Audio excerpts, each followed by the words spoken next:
Settlement yali tulindirira mu tulina kirala.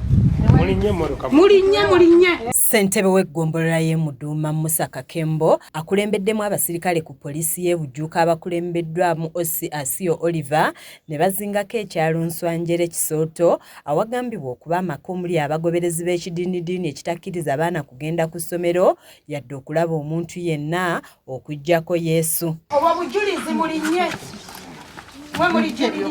Abasirikale bazinzeeko amaka gano ne balagira bonna abasangiddwamu okufuluma nga bano kubaddeko ne Namukadde Olivia Kisa kya Mukama ow'emyaka 80 ng'agamba nti ye muwala wa Yesu nga yamusindika ku nsi alungamye abo abaasobya. Eno basanzeeyo abaana abato 15 n'abawala abakulu 6 nga Namukadde Kisa kya Mukama bw'abuuzidde lwaki abaana tebasoma abategeezezza nti Yesu yamanyi obutasoma bw'abaana bano kuba bakyamulindirira abawo obubaka obanga banaasoma oba nedda. Ajja basoma ate tobalaba weebali era y'abakulu yababeezaawo. Bw'abuuziddwa gye yajja abaana bano ategeezezza nti ba Yesu era tewali abalinako buyinza nga y'ensonga lwaki tebasoma kubanga tannabalagira nga yeegattiddwako abaana ab'obuwala abatabukidde abasirikale ne ssentebe nga bwe babategeeza nga bwe batalina buyinza bubakkiriza kubabuuza bibuuzo nga batuuse n'okusaba Ossi Asio abeesonyiwa agenda anoonya abatemu abatta abantu. Gwe tulindirira gwe twogera naye tetwetwalanga ffe abaana b'abantu.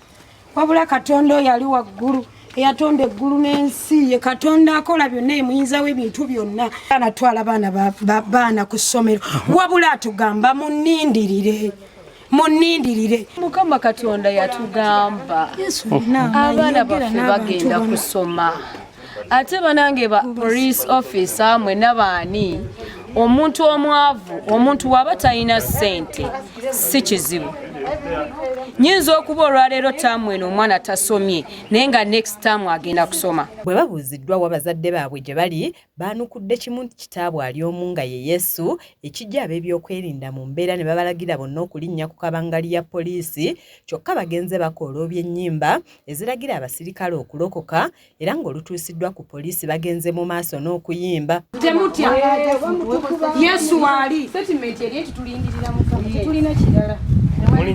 Mulinnya. Ossi Asio agezezzaako okwekuba ku baana bano bamubuulire gye baabajja wabula nga bamusaba kimu abawa akadde bamale okwogerako ne Yesu kuba bo tebalina bigambo bya kwogera nga Yesu y'alina okwanukula.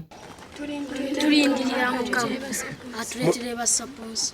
We tuviiridde ku poliisi nga bano baggaliddwa mu kaduukulu, ssentebe Kakembo agamba nti baafuna okwemulugunya okuva mu batuuze nga bwe waliwo ekidiinidiini ekyaleetebwa ku kyalo kyabwe nga kino tekikkiriza abaana kusoma wadde okwogera n'omuntu yenna nga n'abaagendayo okubabala baasanga akaseera akazibu ekibawaliriza okusitukira mu balabe butya bwe bayinza okutaasa abaana bano. Tetuyinza kuddira abantu madiini bwegati mu bitundu byaffe tuba twagala omuntu asinze Yesu naye ng'akeera ku makya n'atwala omwana ku ssomero baffena tulina amadiini. Ono alabudde abantu bonna abeefuula abasabi ate nga bakola ebikolwa ebimenya amateeka nti bonna baakukwatibwa. Tukoze ekintu kino kiwe abatuuze baffe mu kitundu bategere twagala buli muzadde yenna waali akeere ku makya atwale omwana ku ssomero asome. Baana bano bamaze emyaka ng'ena 3 batudde waka. Bo abatuuze bagamba nti abantu bano babatuukirira dda nga bababuuza ku ky'okusomesa abaana nga nabo babagamba kimu nti balindirira Yesu ababuulire. Mu mbeera abantu babatuukirira bano ne twogerezeganya batukakasa nti abaana bagenda ku ssomero mwaka guwedde mu ttaamu ey'okubiri naye paka nakati abaana tebagendanga ku masomero bo balina Katonda waabwe kitegeeza yagenda oweerera abaana oba abasomeseza mu nnyumba naffe tetutegeera. Zapita yakusakidde eggulu erino ku lwa KSTV agaleero.